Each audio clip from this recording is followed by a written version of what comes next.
This is a project I've been working on for a while. This is a survival evolution simulator, as I'm calling it.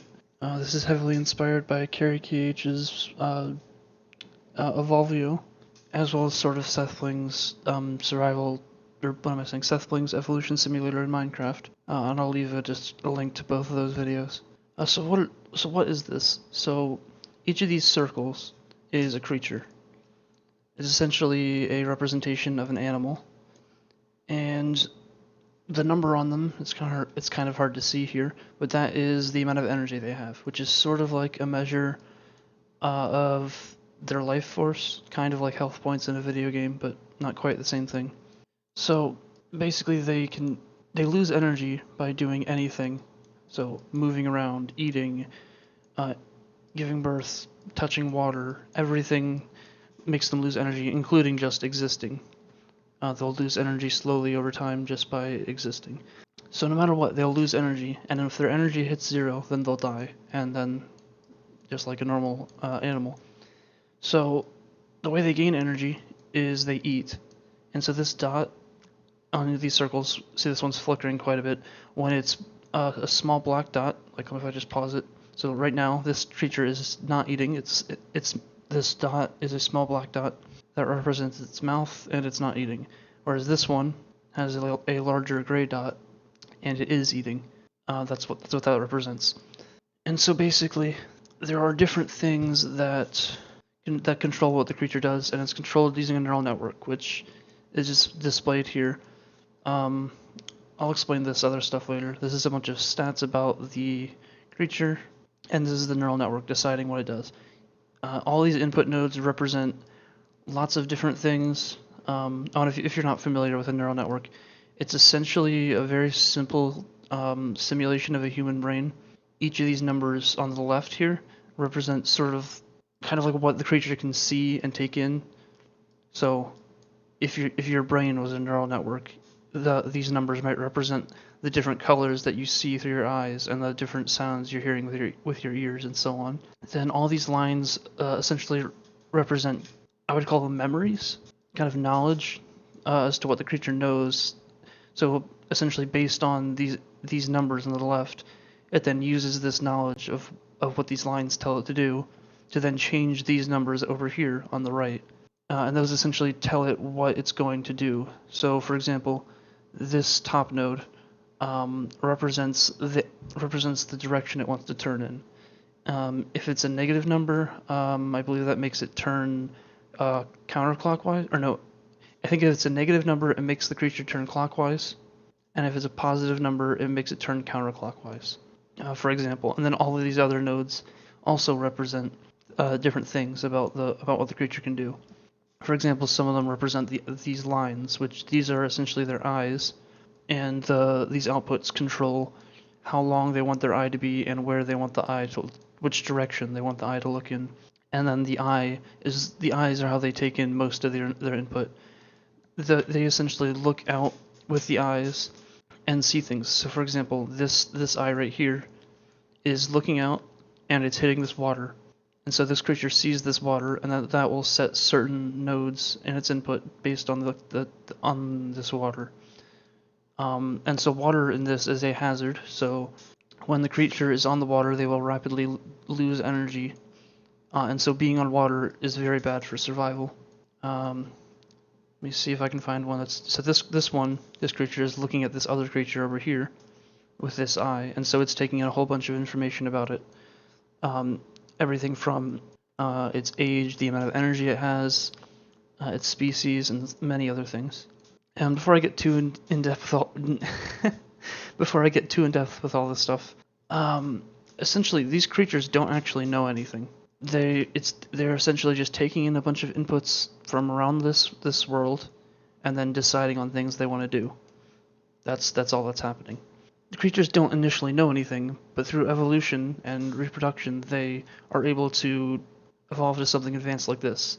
As you can see, there is very clearly some level of order to these creatures. This simulation has ran for over a day of simulated time. So that's not actually 24 hours like of the program running. That's just the amount of time it takes to simulate that.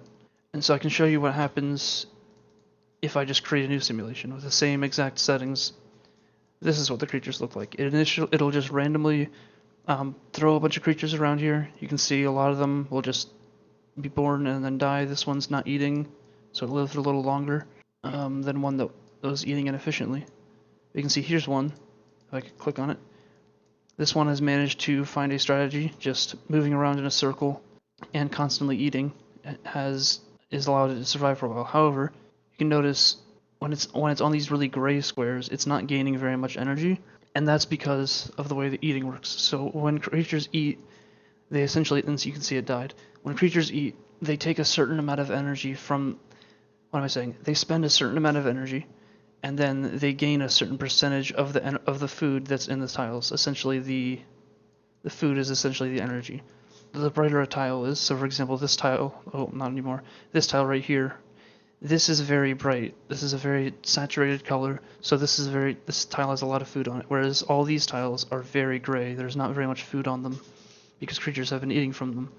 And so because the amount of energy they gain from eating is based on the percentage remaining in the tile, that means that tiles with lots of food are worthwhile eating, whereas tiles with little food are not worth eating. And that means that in order to survive, creatures need to be able to decide what they want to eat. They either need to be able to make intelligent decisions as to what tiles they should eat, or they need to move around a lot and continue to survive. So this one's found a very good strategy. It's moving very slowly. Moving faster makes a creature lose energy much faster. So the creature is moving around fairly slowly. It's more or less randomly deciding whether or not it should eat. It should eat, but it's found a good enough strategy to survive for a while. In fact, this one's been around for, well, only 45 seconds, and it's not had any offspring yet. But it's survived for long enough, and this one will probably go on to reproduce its genes. Now, if you look over at the water, see one just, see they keep blinking into existence. I forget exactly how much energy they lose for being on the water. Right now, they lose 50 energy every 100th of a second. So they lose, what would that be, 5,000? They lose 5,000 energy per second that they're on the water. So pretty much, creatures initially spawn with 1,000 energy. So as soon as they enter the water, they just immediately die. And so one of the first things that creatures have to learn is not to go in the water, because you can see they just die immediately. Even that one, which had gained a significant amount of energy, it just immediately dies on going in the water. And so a common behavior that they'll learn is when their eye sees water, they see a hazard, they move away from it, they turn. Okay, so let me load that other simulation back up. Takes a little bit of time to load. There's a lot of values that has to load, and I'm just loading it from a text file. Oh, I guess I didn't mention this. I made this in Java. I'm sure this could have been more efficiently made in some other language. I don't know for sure though. But I'm just really comfortable with Java, so their brains and stuff. Okay, so I talked about their brains a little bit. I don't have any of these numbers labeled yet as to what each of them does. I just remember some of them. I guess I can explain these two like graph chart things. This first one with these blue and green bars, this is essentially their eyes. Let me pick a more interesting one. This one. This one's flickering around a lot more.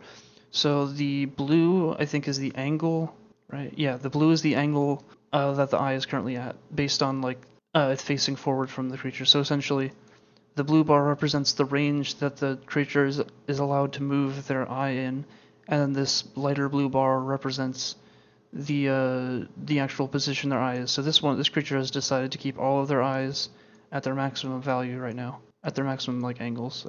See if I can find one with different angles. They might have evolved too much to. It's probably disadvantageous to move around their eye angles, so they just have decided to not do that at all. Then again, that could be a bug. I hope it's not, though. This is by no means a finished project. There's still numerous issues with this. Anyways, so then these green bars represent the distances of the eyes. So you can see this eye is moving in and out with its distance.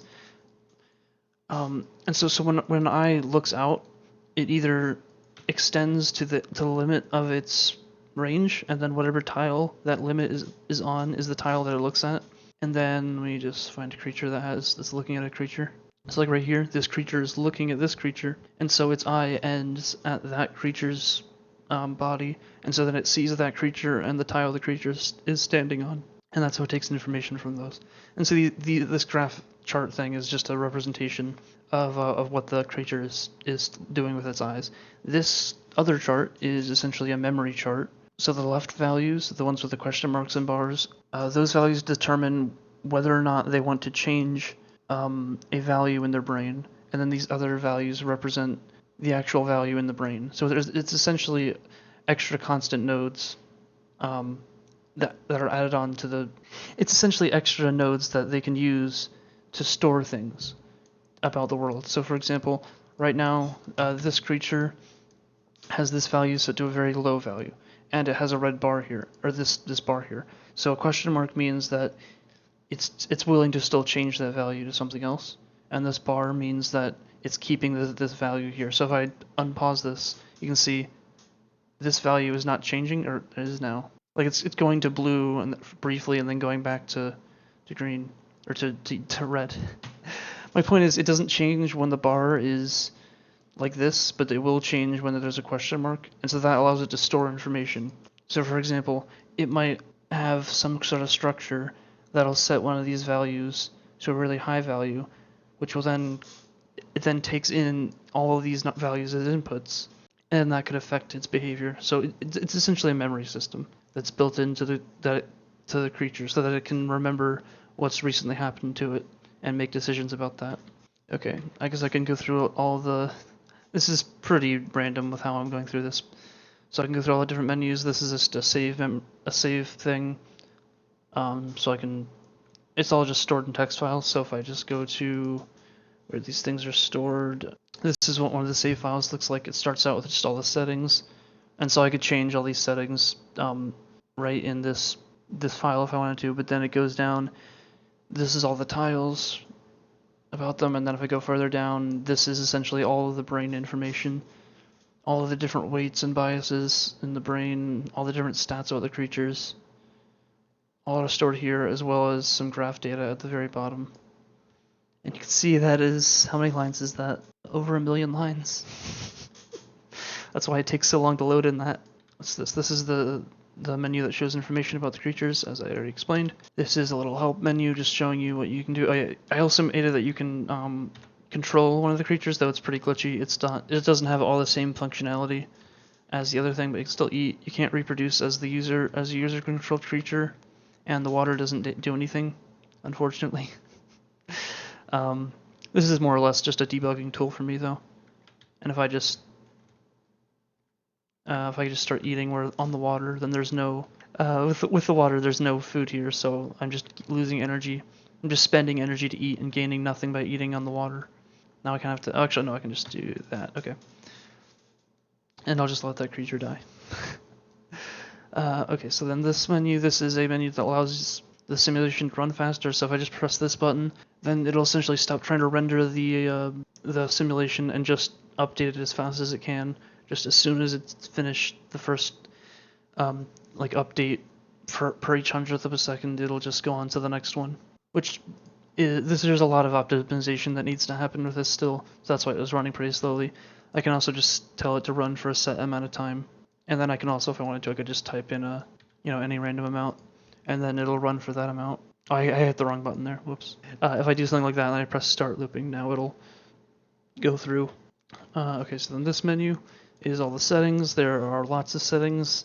Just about every place where I had to put some kind of constant, I made it a setting. There's as well some other things. So like this is a terrible setting. This will make it a complete laggy and unwatchable mess because it'll draw the eyes of every creature instead of just the ones that you're hovering over. And also I'm using the swing AWT, all this stuff to make these GUIs, and they tend to be pretty glitchy. For example, I have no idea why just before these all of these J labels had bigger text that I didn't set it to. I don't know, it's confusing. So there's tons of settings. There's also defaults for everything.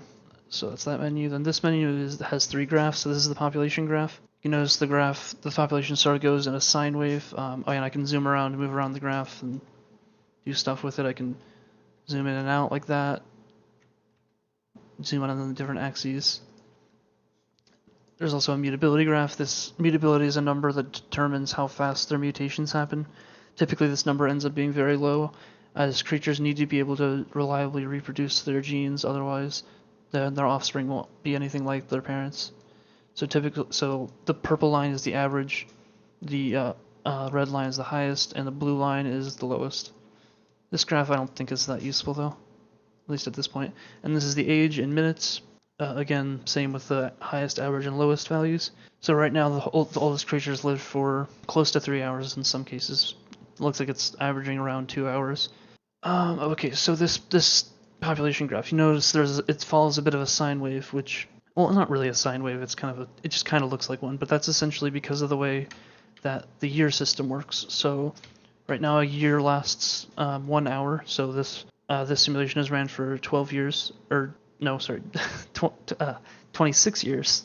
And so then in the years work similar to Earth. So in the summer, it's really warm, and then in the summer, food grows really fast because it's so warm.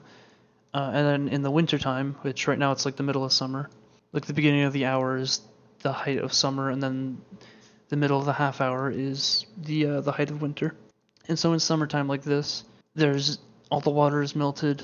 The food grows really fast, so that allows creatures to eat lots of food, and then because they have so much more energy, they can constantly reproduce way more, and so then naturally their population increases. But then during the winter time, food grows much slower, and in fact, with the settings I have right now, the upper portion of the world is essentially inhabitable by these creatures because there's not enough food for them to sustain themselves, so they eventually just die off. Also, the temperature up at the top here is really cold.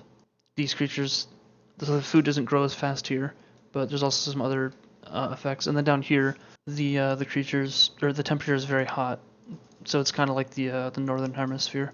And you also may notice that these creatures have very small outlines, and that is because they have no fur. And the creatures up here have very thick outlines. That's because they have lots of fur. And so fur essentially makes it that just essentially raises the temperature that the creature wants to be at. It lowers it really. I mean, it's not exactly how it works, but essentially fur makes it that when it's cold, the cold doesn't affect the creature as much. When it's really hot, the fur makes it that the creature is affected by the heat even more. So naturally, down here in the south where it's very hot, creatures have evolved to have very little fur, and up here in the north, they have evolved to have lots of fur. However, it is summertime right now, though, so actually these ones have very comfortable temperatures. Right now, every creature wants to be at 40 degrees, and this is sort of in Celsius. It's just kind of a made-up temperature system, but I sort of tried to put it around Celsius. Anyway, so these creatures are pretty comfortable in their temperature. And then down here, they're probably really hot. Yes, so it's 80 degrees. Yeah, they're 80 degrees Celsius, which is like 80 degrees Fahrenheit's really hot, and then in Celsius, that's going to be even more. Also, some other things. So creatures, when their creatures are cold, they can't move around as fast, and when they're warm, they can move around faster. The creature's size is determined by lots of things. It's determined by how old they are. So the older they are, the bigger they are. It's determined by how much energy they have compared to their maximum energy. So, for example, let me just pause it. This creature is only 4 seconds old and has less than 10% of its maximum energy, so naturally it's very small. Whereas, say, this one has been alive for 20 minutes and has pretty close to its maximum energy, so it's very large. They're also affected by a size gene, just determining how big they are, and then size affects many other things that they can do. I'm not going to bother trying to explain those things yet. So yeah, this one has a size gene of 46, whereas this one has 29. So this one is naturally going to be a lot smaller than this one. There's also the color of them, the hue. That is essentially their species, and so creatures with different enough species cannot reproduce with each other. They can still reproduce asexually without a partner.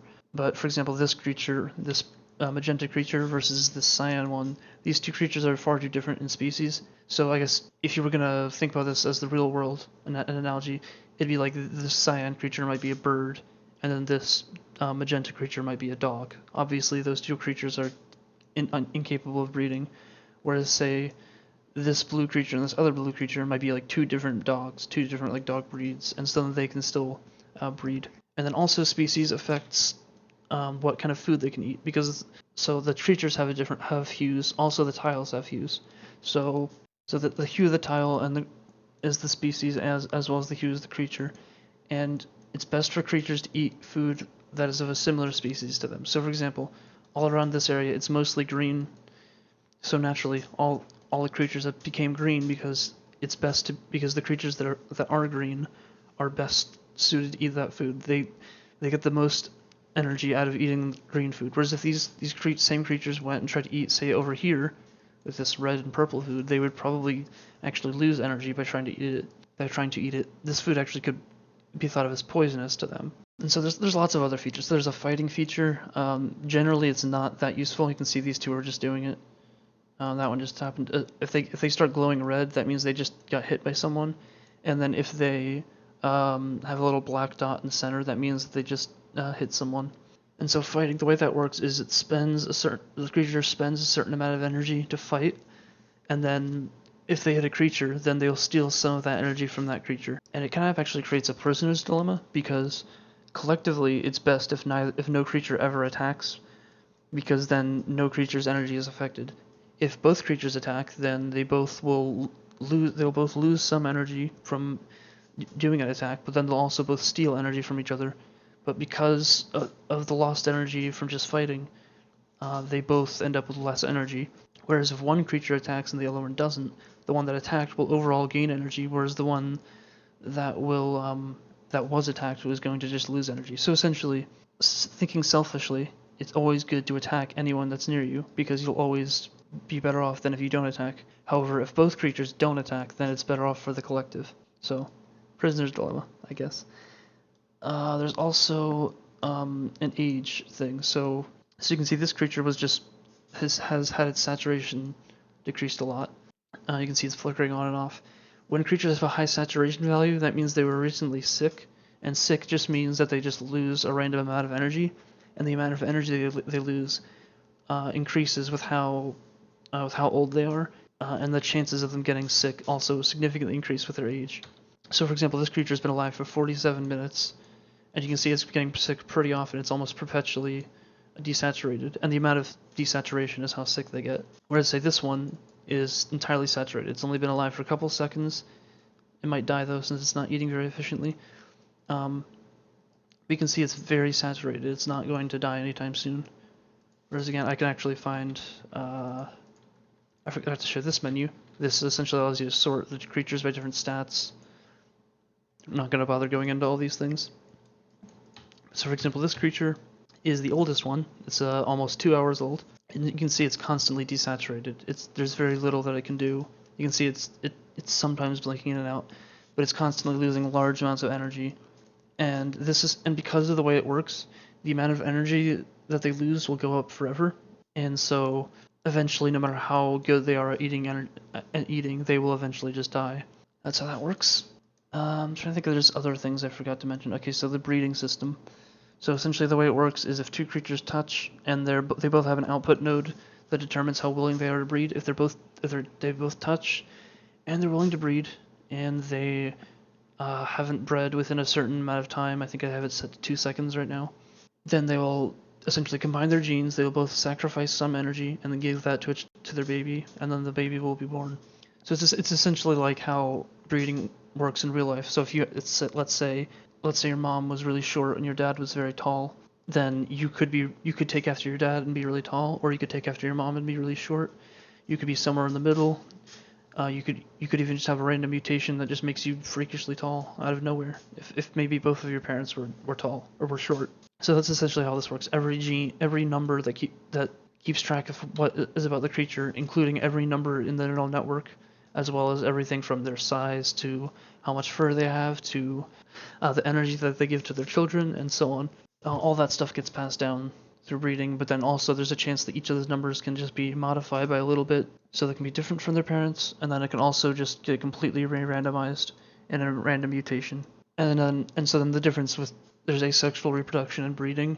Breeding is just with two parents, and then asexual reproduction is obviously just alone.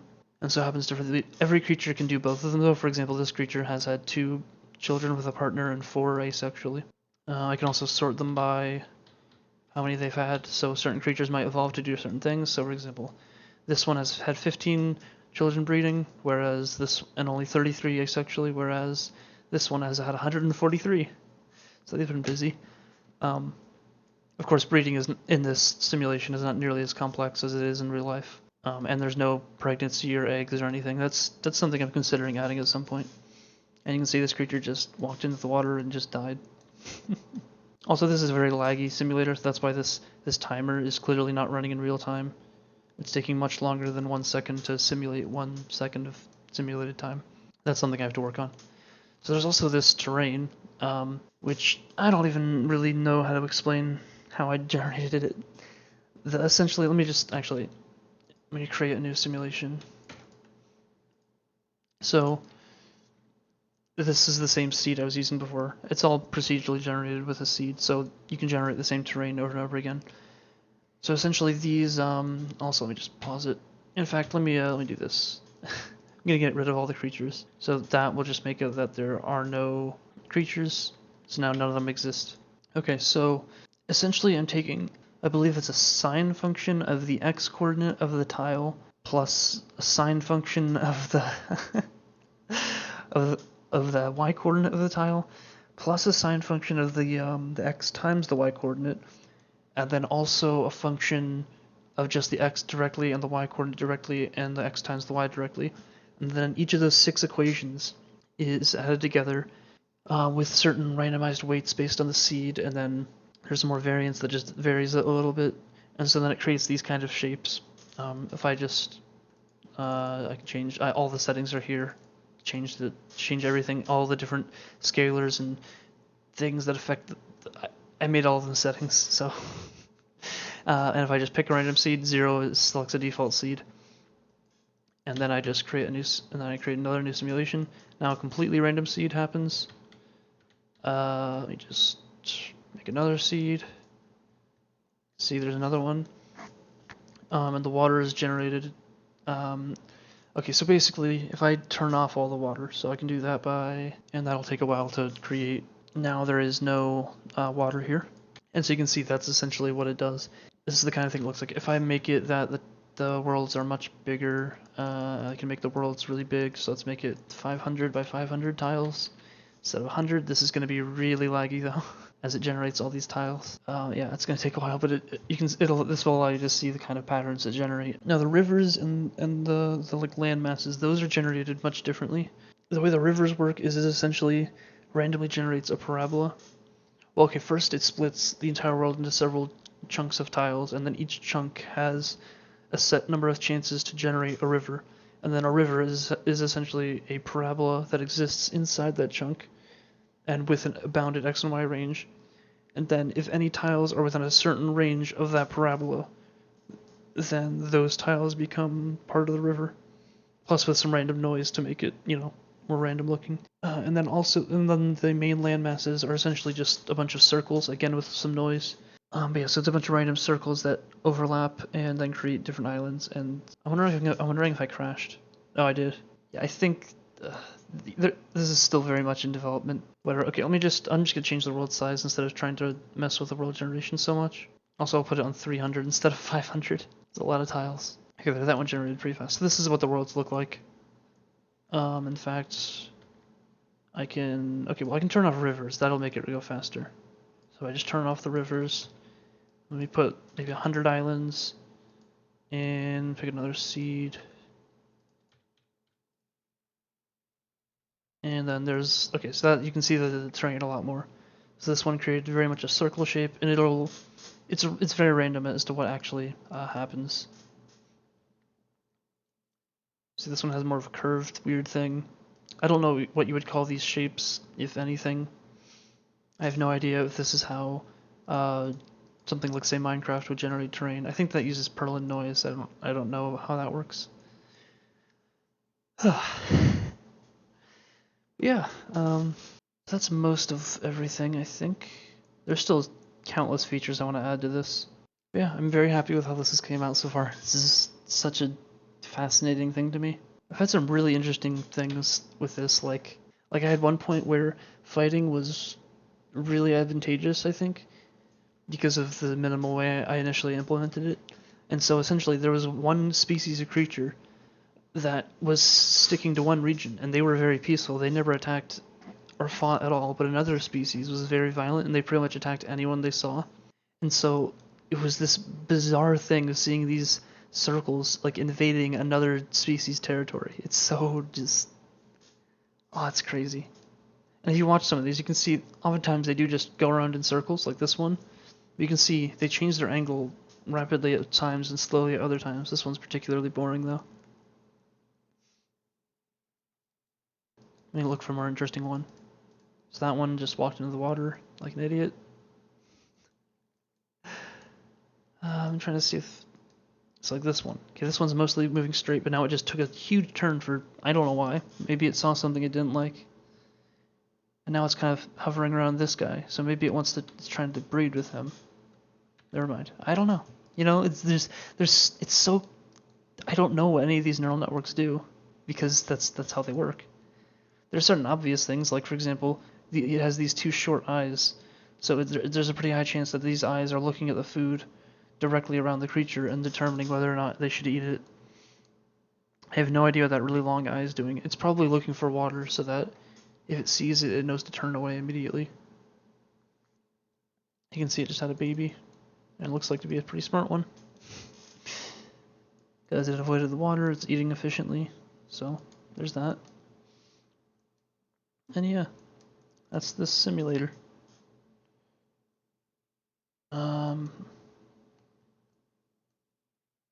I guess what I can do is I can. Okay, let me just make a new simulation, and I'm gonna change the year length to be like a minute long. So now you can see the temperature as it changes. So eventually you can see the ice is starting to form as it gets colder. And then food will won't grow as fast up here, and it'll grow, like once it gets to below a certain temperature, it actually won't grow at all. And I also have it set up that it can decay, but usually I just have that set to 0 because it just makes it boring. You can see eventually the ice is going to reach as far as it'll reach at the peak of winter, and then now that it's past halfway through the year, now the ice is receding and it's going to start to warm up again. So essentially that happens very slowly over the course of an hour normally. So that's this thing. I think it's pretty cool.